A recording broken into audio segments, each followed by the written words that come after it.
perkawinan sebenarnya sama, yang sekarang judulnya hanya dirubah sedikit karena menyesuaikan dengan perkembangan saat ini, yaitu istilahnya adalah perkawinan tercatat dan perkawinan tidak tercatat.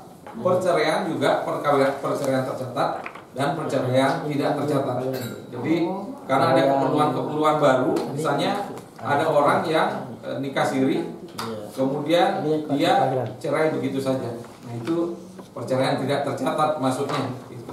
Jadi ada sekarang, walaupun di aturannya sebenarnya judulnya kebenaran pasangan suami istri, tapi dimodifikasi sekarang namanya bukan SPTJM kebenaran pasangan suami istri lagi, tapi SPTJM perkawinan atau perceraian tidak tercatat. Sebenarnya prinsipnya sama. Saya bertanda tangan di bawah ini, tentu yang siapa yang membuat pernyataan ini, apakah dia suami ataukah dia istri, ya. Hanya nanti pengaruhnya ke sini, yang dicoret yang mana, itu aja kan Bapak Ibu.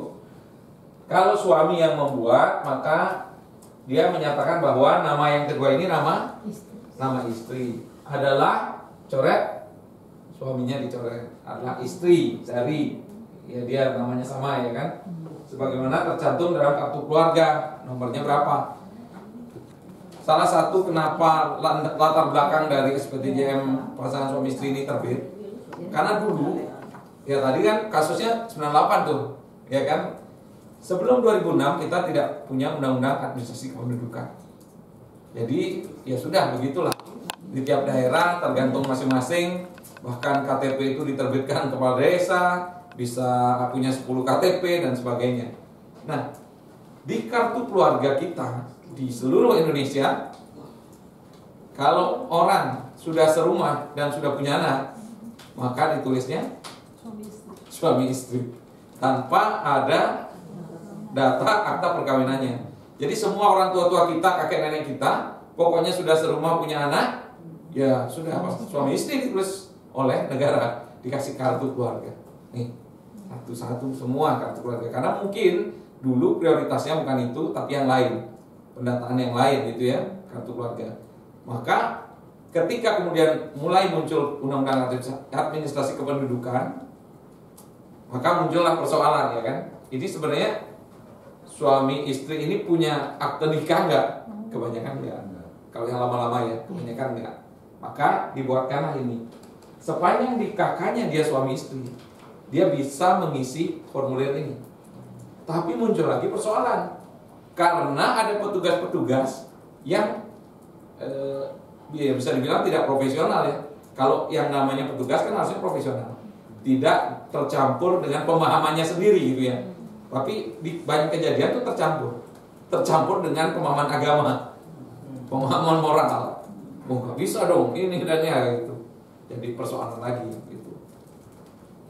Demikian juga yang pindah agama ya. Sebenarnya kan pindah agama hal yang normal, wajar, biasa-biasa aja, bukan peristiwa yang wow gitu, enggak, biasa-biasa aja harusnya. Apalagi bagi seorang petugas Dukcapil, harusnya dia mencatat saja kan. Oh orang ini pindah agama, ada dasarnya, ada nih suratnya, pindah, ya sudah selesai. Tapi yang terjadi di kita, di beberapa tempat ya tidak semua, sebagian besar petugas Dukcapil sekarang udah profesional, tapi masih ada yang juga kecampur agamanya. Orang yang mau pindah agama itu malah diceramain. Bukan tugas dia, gitu. Tugas Menteri Kementerian Agama mungkin ya.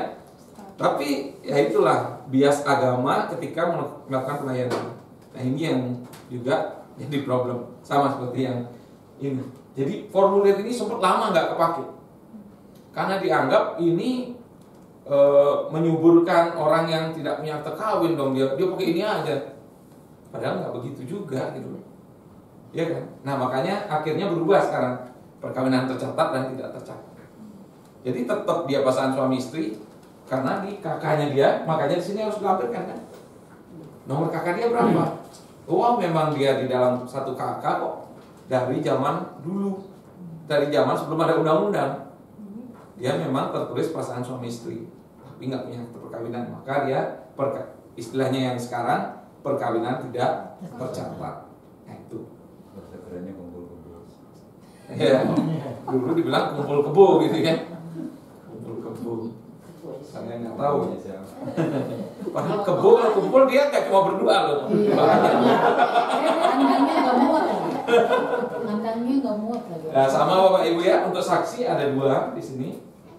Dan yang menyatakan, ya tergantung yang menyatakan apakah suami ataukah istri. Ya, kalau di posisi sini suami yang menyatakan. Nggak perlu materai itu Pak. Seharusnya tidak pakai materai. Kalau Jakarta sih sepertinya sudah tidak sama sekali. Di beberapa daerah lainnya masih ngotot pakai materai. Padahal sah tidaknya bukan karena materainya, tapi tanda tangannya sama atau enggak gitu.